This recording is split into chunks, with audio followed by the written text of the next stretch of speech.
And it's the dumbest bill in America, and that is canceling the NRA.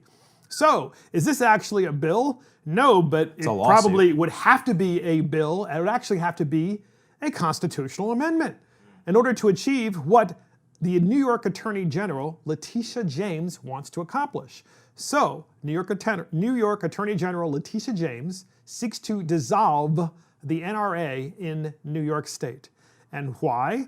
Well, she says that it's because of the fact that the NRA leadership has been fleecing the organization by self-dealing and buying stuff for themselves. Yeah, they're as opposed using to for charitable the organization. funds, This is what she's saying. For operating expenses for themselves. But when you actually listen to her and you actually read the lawsuit, what she really is trying to do is use political agenda. It's a political agenda to shut down the NRA in New York State and eliminate the Second Amendment in New York State. Yes. And hopefully send a message to all of her co-AGs across the country that you need to do the same so that we can get rid of the Second Amendment. Or, use it as grounds to run for higher office. Well, There's definitely a lot of political aspirations there. Yeah, and what's interesting is, did she ever talk about in her press conference the mayhem going on in New York City with respect to the riots and people breaking things, breaking and entering and stealing and so forth? We'll find out. Yeah, and you know what? If any of those people who own those stores actually were carrying and were inside their store when someone broke in, I'm sorry, I'd be shooting them. I'd say, look, here's your opportunity. You better leave right now. You broke my window of my store. You have an opportunity to leave right now before you snatch and grab, or I'm going to shoot you. How would you like to play this? And if they don't, well then, that's how you stop crime. That's how you stop crime. I mean, what's your other alternative? Call the police? They say they're going to defund the police. Yeah. So how do you protect yourself, Letitia James? Take up arms. One of the coolest pictures that I saw when, the rioting all started in the wake of the George Floyd protests was the rooftop Koreans meme. So everybody remembers. What the heck is that? So in the 1990s, Rooftop Koreans? During the Rodney King riots in the 1990s, the rioters tried to go down Koreatown, LA, and they would, all these Korean store owners would actually they all went out and they all bought guns, and they would sit on their roofs and they would camp their stores.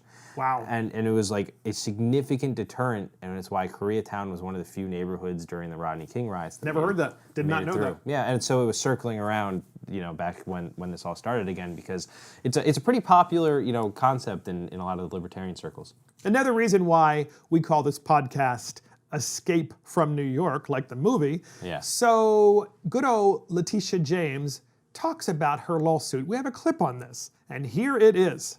Just a few minutes ago, my office filed a lawsuit against the National Rifle Association to dissolve the organization in its entirety for years of self-dealing and illegal conduct that violate New York's charities law and undermine its own mission. The National Rifle Association, or the NRA, is the largest and most influential pro-gun organization in the nation. Oh my gosh, it's the largest and most pro-gun. At least she said it was pro-gun. How scary that must be.